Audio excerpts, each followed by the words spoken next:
Welcome viewers, আমি আজকে আপনাদের জন্য নিয়ে এসেছি আবার একটি নতুন ভিডিও। আশা করি আপনারা সকলেই ভালো আছেন। আমি আজকে বানাবো বাড়িতে রসমালাই। আমার ভাই কদিন ধরে রসমালাই খেতে চেয়েছিল। এটা আমি দোকান থেকে ছানা কিনে এনে একটু গ্যাসের ফ্লেমটা লো ফেলে রেখে আমি এই ছানাটা একটু হালকা করে ভেজে নিয়েছি। এতে ময়ামটা দিলে খুব সুন্দর একটু শক্ত হচ্ছে। এর মধ্যে আমি দিয়ে দিয়েছি গুঁড়ো দুধ। এই গুঁড়ো দুধটা দিয়ে আপনারা কিন্তু বারবার নাড়বেন, না হলে কিন্তু নিচে ধরে গেলে ছানাটা একদম খেতে ভালো হবে না।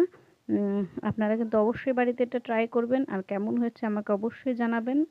দোকানের ওইসব না খেয়ে বাড়িতে একটু বানিয়ে খাওয়াটাই বোধহয় ভালো, আমার মতে মনে হয়। এরপরে আমি ছানাটা তুলে নিয়ে ঠান্ডা করতে দিয়েছি। আমি এটা অরিজিনাল গরুর দুধ, আমি এটা এখানে 1.5 লিটার দুধ দিয়ে দিয়েছি। এই দুধটা এখন আমি প্রথমে একটু হাই ফ্লেমে রেখে তারপরে গ্যাসের ওভেনটা আমি একটু লো করে দিয়ে দুধটা জাল দিতে দেবো। এই যে দেখুন বন্ধুরা, এটা 2 লিটারের বোতল ছিল, আমি সবটা দেইনি। এই যে ছানাটা ঠান্ডা হয়ে গেছে, হালকা উষ্ণ গরম থাকতে থাকতে এটা একটু একটু বারবার ময়াম দিয়ে মেখে নিতে হবে, তাহলেই ছানাটা একটা আঠা আঠা আসবে। এবার আপনাদের মন মতন আপনারা এখানে শেপ দিতে পারবেন, যার যেমন মনে হয় আপনারা এখানে শেপ দিয়ে নেবেন।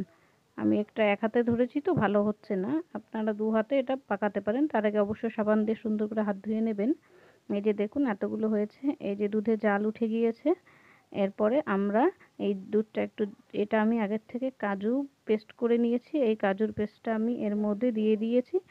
তারপরে আপনারা সামান্য এখানে লবণ অ্যাড করে দেবেন, না হলে বেশি লবণ হয়ে গেলে কিন্তু স্বাদটা একদম নষ্ট হয়ে যাবে। আপনারা এটা খেয়াল রাখবেন।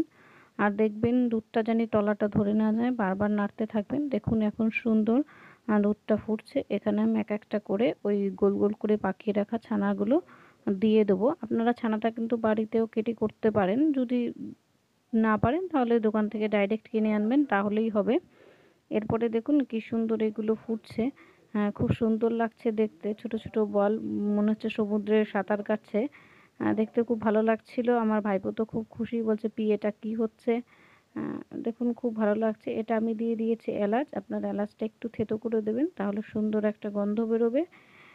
আপনারা কে কে রসমালাই খেতে ভালোবাসেন অবশ্যই কমেন্ট করে জানাবেন। আর কে কে রেসিপিটা বাড়িতে ট্রাই করলেন সেটা কিন্তু অবশ্যই জানাবেন। আমার চ্যানেলে যে সকল বন্ধু নতুন, অবশ্যই চ্যানেলটিকে সাবস্ক্রাইব করবেন, আপনাদের কাছে অনুরোধ রইল।